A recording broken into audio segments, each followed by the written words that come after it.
नमस्कार. आपले अण्णा या यूट्यूब चॅनलमध्ये आपलं सर्वांचं स्वागत. लोकसभा निवडणुकीच्या पहिल्या टप्प्याचा नामनिर्देशन पत्र भरण्याचा आज शेवटचा दिवस आहे. महाराष्ट्रातील ज्या 5 लोकसभा मतदारसंघात पहिल्या टप्प्यात मतदान होणार आहे तेथेही आज शेवटचाच दिवस आहे. या 5 मतदारसंघातील जे प्रमुख महायुती आणि महाविकास आघाडीचे अधिकृत उमेदवार आहेत त्यापैकी श्रीमती धानोरकर, सुधीर मुनगंटीवार, भाजपचेच अशोक नेते, इकडं काँग्रेसचे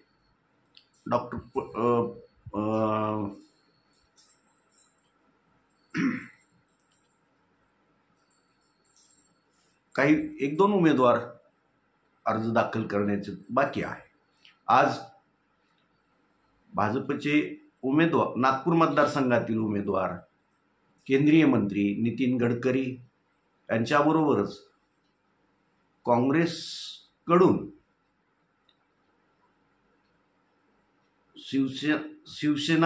भाजपद्वारे शिवसेना एकनाथ शिंदे गटात आलेले राजू पारवे,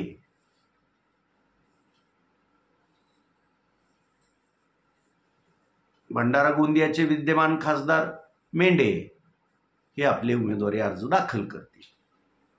महाराष्ट्राच्या या लोकसभा निवडणुकीच्या काळात दुसऱ्या पक्षातील उमेदवार आपल्या मांडीवर घेऊन त्याला उमेदवारी देण्याचा 2-3 घटना सध्या समोर दिसत आहेत आणि हेच काही ठिकाणी घडून येईल, पुढेही घडून येईल असं दिसतंय. त्यात पहिलं म्हणजे काँग्रेसचे उमरेडचे आमदार असलेले राजू पारवे यांनी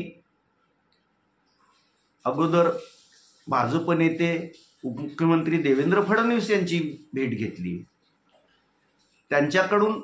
त्यांच्यामार्फत रामटेकमधून भाजपची उमेदवारी मिळते का याची चाचपणी केली.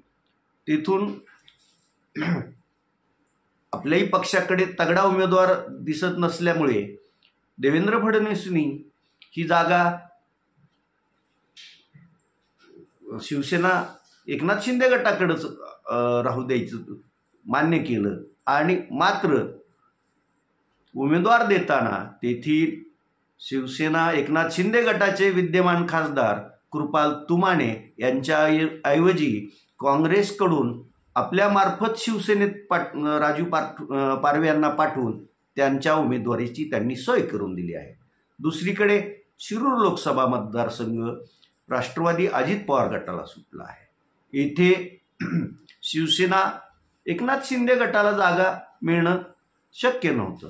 मग तेथील जो 2 ते 3 टर्म खासदार राहिलेले शिवसेना एकनाथ शिंदे गटातील मातब्बर असे नेते शिवाजीराव आढळराव पाटील यांना त्यांनी अजित पवारांच्या पक्षात प्रवेश करायला सांगून तेथून त्यांच्या उमेदवारीची सोय करण्याचा प्रयत्न केला आहे.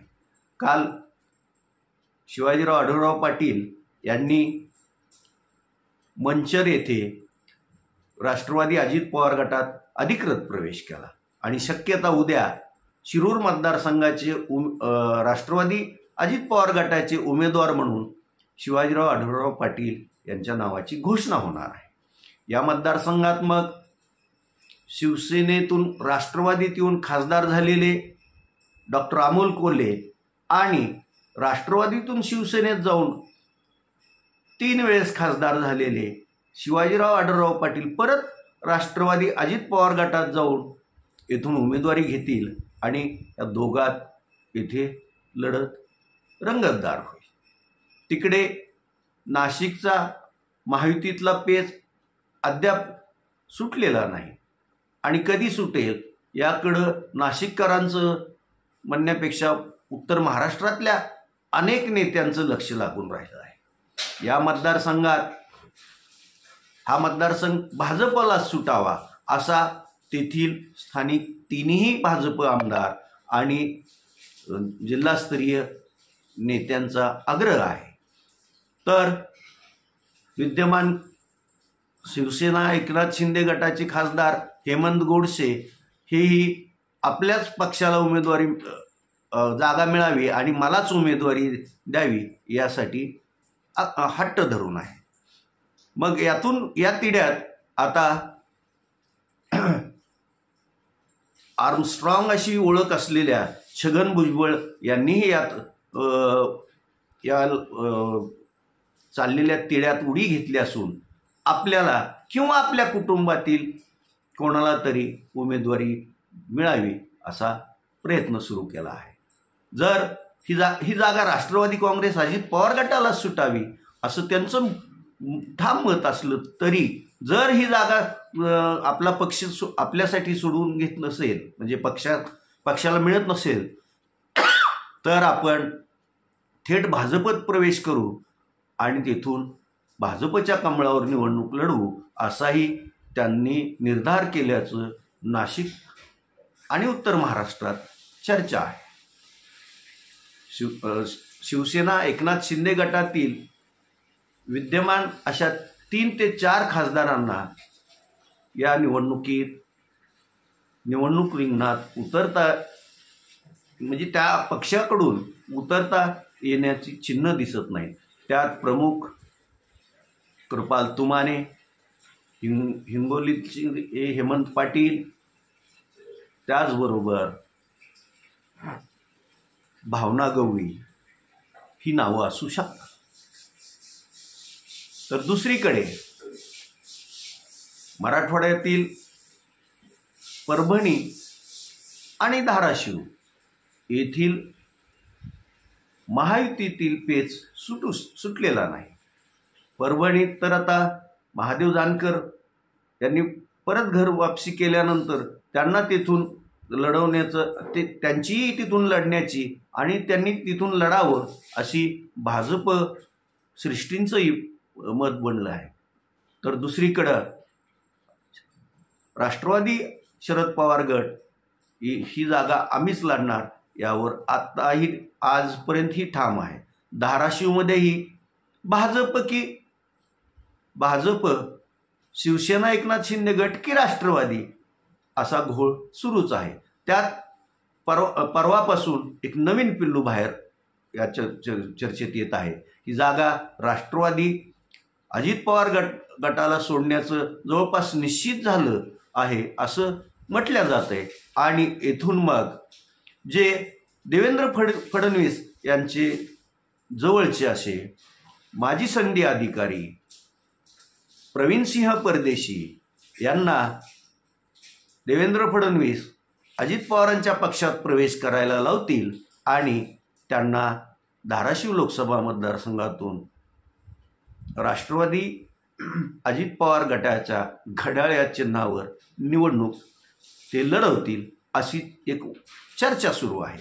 तर दुसरीकडे याला जोडूनच अजून एक अशी चर्चा ऐकू येते, ती म्हणजे बारामती येथील कुटुंबातील वाद थोडासा निवळावा। तेथे अजित पवार हे आपल्या पत्नी सुनेत्रा पवार यांच्यासाठी आग्रही असले आणि तेथील काही त्यांचे समर्थक जरी असले तरी सुनेत्रा पवार लोकसभा निवडणूक लढवतील, पण बारामतीतून नव्हे तर धाराशिवमधून किंवा उस्मानाबाद लोकसभा मतदारसंघातून लढवतील अशी एक चर्चा सगळीकडे सध्या सुरू आहे। नेमकं मग या मतदारसंघातील विद्यमान खासदार ओमप्रकाश राजे निंबाळकर यांच्यासमोर महायुती कोणाला उमेद देते का, हा घोळ अगदी उमेदवारी या मतदारसंघाची अधिसूचना जारी होऊन उमेदवारी अर्ज भरण्याच्या शेवटच्या दिवशी पर्यंत हे त्रांगडं तसंच राहतं, याकडं सर्वांचं लक्ष लागून असणार आहे। मग नेमकं काय घडेल ह्या मतदारसंघात याबाबत कोणीही छातीठोकपणे महायुतीकडून ही जागा अमुक याच पक्षाला आणि त्या पक्षाचे हेच उमेदवार लढतील असं सांगू शकत नाही, ही वस्तुस्थिती आहे। तुर्तास आज एवढंच. धन्यवाद.